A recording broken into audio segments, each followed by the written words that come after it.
Ralf, what are the reality new features for TV 3.0 in 4K, 8K, and in the future and 16K?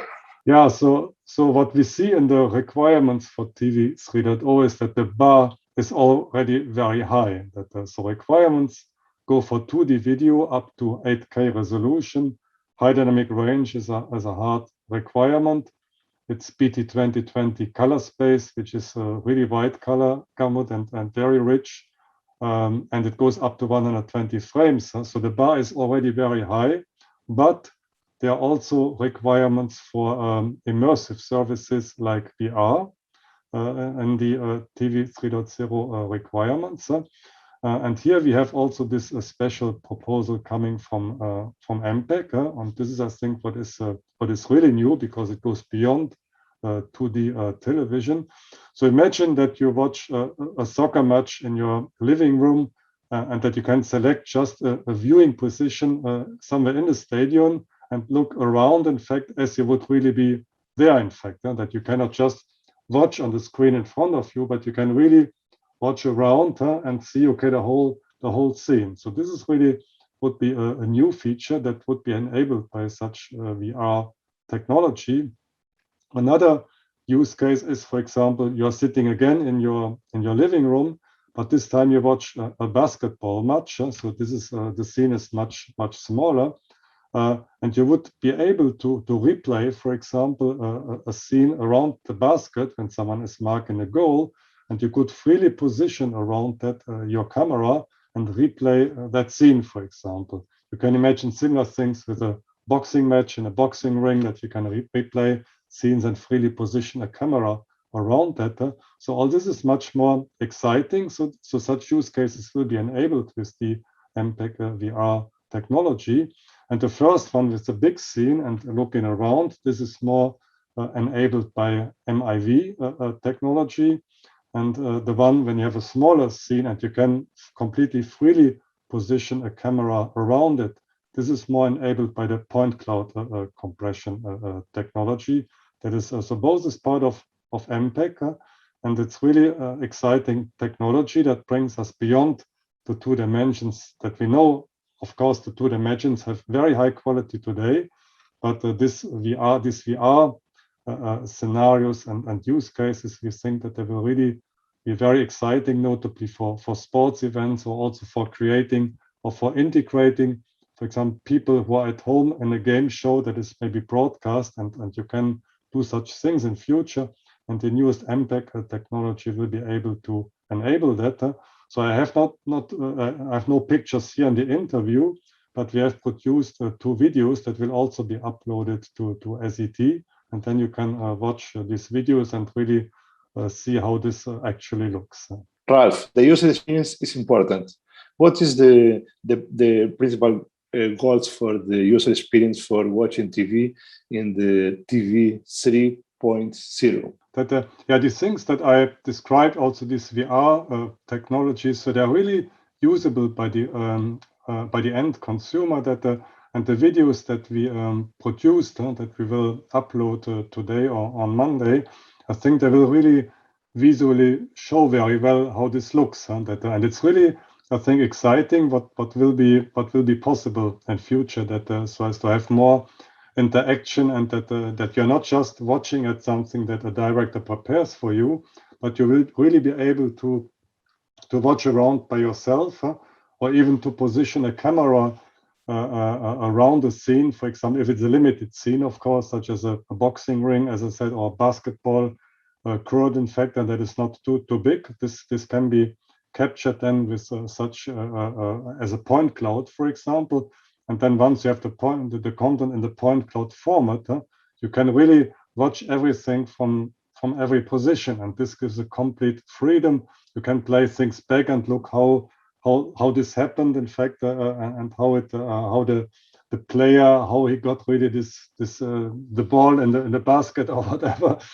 So it's really, I think, exciting, and to what can be done in future.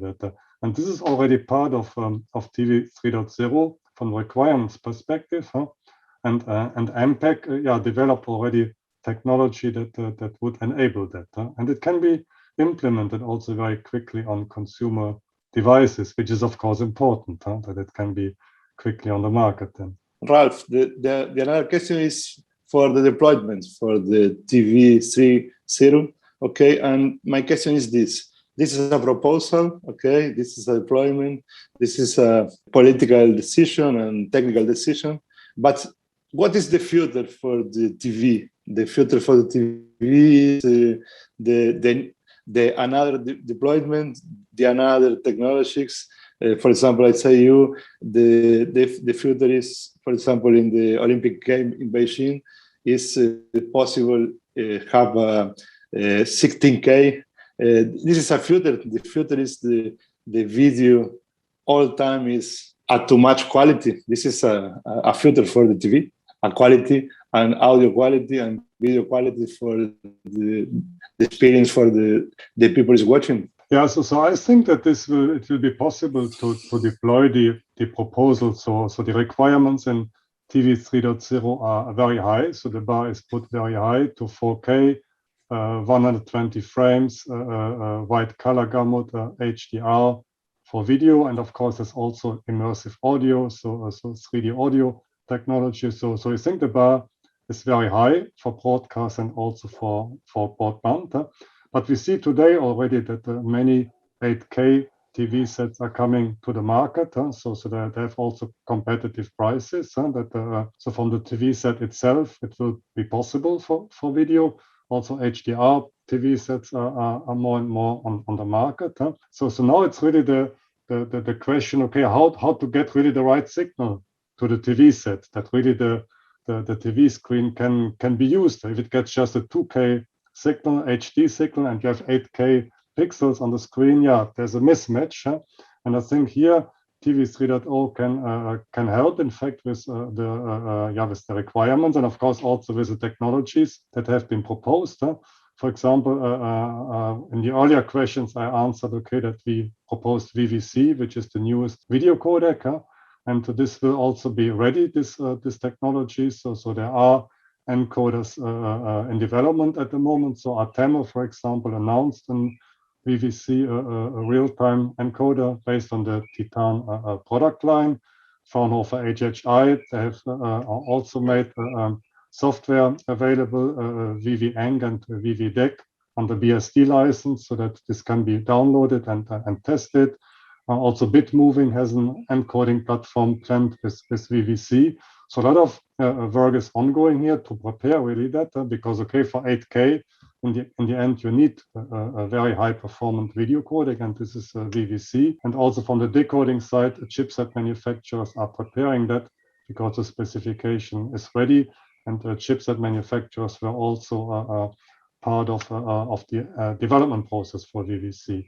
Just also on SLHDR, which is one of the other technologies that we proposed. So this is also ready for deployment. So SLHDR1 is deployed in the US already. That means everything is there from the encoding or head-end equipment and also from the chipsets. So everything is ready there. So proposals that we made for based on VVC and on SLHDR, it's fully ready, in fact, for 8K television with high quality HDR images. And the VR technology that I just described before, coming from MPEG, this can be implemented widely in software, and we have demonstrated already using an off-the-shelf smartphone, for example, or game console, and as a software, this can be installed and run. So we think that the three proposals we made to SBTVD are all ready for deployment, and will really bring a very high experience to end consumers in the coming years.